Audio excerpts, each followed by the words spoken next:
arrive at that conclusion? It really hit home when the pharmacy didn't know about it. She wasn't taking anything else other than Percocet, and her daughter also had back pain. She started picking up the meds for her. Yeah. Yeah. It's kind of like warning signs and put them all together. The fact that she would leave her daughter with her mother who just had surgery all day long is another thing that shouldn't have happened.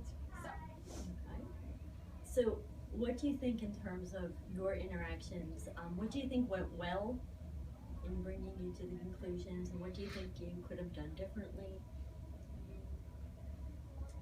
I think been a little more direct. I think she wanted to carry on more of a normal conversation, which I can understand, but I know just with our limited amount of time, we could have been more just focused as far as what we needed to do. Yeah, pretty much. Just more like direct questions, because Mrs. Haas was like going, and we're just like, so it was hard to cut her off. But if we would have been more direct and like instantly told her that they weren't all parts and see what she came to. So. Okay. So what do you think went well though? So you told me what you thought you could have done better, but what do you think you did well? Because you did a lot right. You did a lot. Yeah, I think they asked the right questions. I think they definitely asked the right questions. I think we kind of explained it to her in a way that didn't necessarily alarm her or make her worried. Yeah. I think it was good to start asking those questions. Is this different medication you're taking? And kind of narrow down, what could be the cause of it. Is it her just mixing up pills? Did she drop them? Did she have another bottle that accidentally got mixed up? Was it an issue with the pharmacy? But you get those out of the way, and then you can kind of narrow down what the cause might have been. But you're suspecting diversion. Yeah. So what do you think, approaching a scenario like this, what do you think the role is of nursing, and then I'll say the same, what do you think the role is of pharmacy when you come into a situation like this? To advocate for the patient.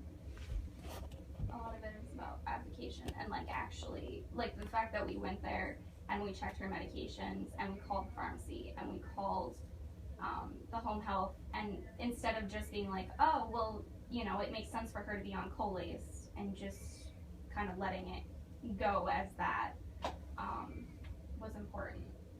Okay, so that's kind of a global patient care. I get that. You walked in and you started listening to her lungs and started looking at the scar that miraculously healed over the last week. Knowing we had some time to prep, and you went in and did it live, knowing now hindsight 2020, would you have changed your approach? Would you have said, okay, I want you to ask these questions and you to ask these questions? Would you have done anything differently?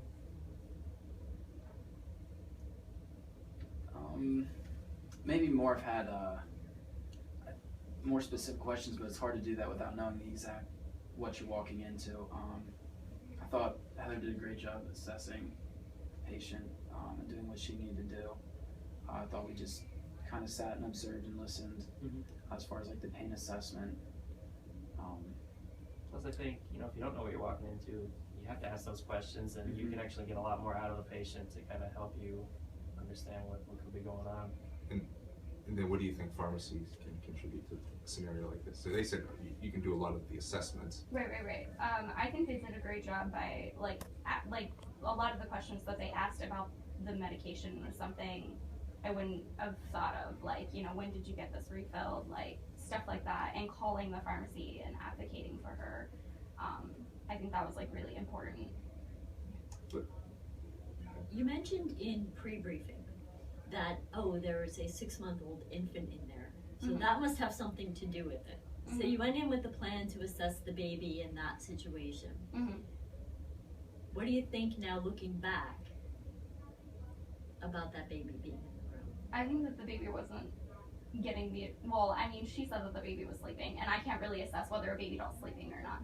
But I think the fact that she was feeding her at 6 o'clock in the morning and then not until 12 is kind of like a long stretch for a baby that is that small. I feel like I asked her if she needed change, and she was like, oh, she was changed when she came here, but it's 10 o'clock. That's 4 hours for a kid, most likely. how was she feeling, the baby? I honestly, she wasn't. Pick up on it? It was breastfeeding, but so she was. So doing who it. is breastfeeding the baby? The mom. And who's she's taking the taking Percocet. Percocets. Yeah, So why do you think the baby might be sleeping? right. Exactly. So the baby was in there for a reason. The baby was in there for a reason.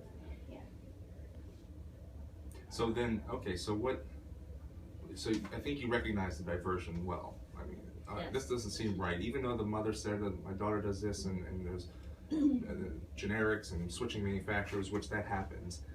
But then you suspected that the mother might be diverting. But then we just opened up another situation where the mother's breastfeeding and consuming Percocet. What does that mean now? That's abuse to the baby. I mean, that's something that needs to be reported How do you report that? through mandatory child abuse reporting, Childline. Okay.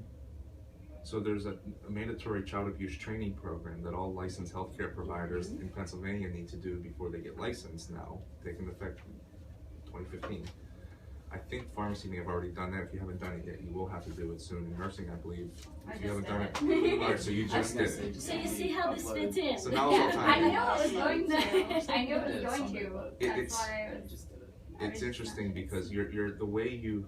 I think you recognize the diversion, but it's a sensitive topic. How do you tell a mother who thinks the world of her daughter and is taking care of her daughter's child that there's a diversion situation going on, and it's difficult. So your role as a healthcare provider is not necessarily to investigate or try to solve the child abuse problems related to that diversion, but rather state the facts and report them to child abuse line. So that was the last piece we were looking for.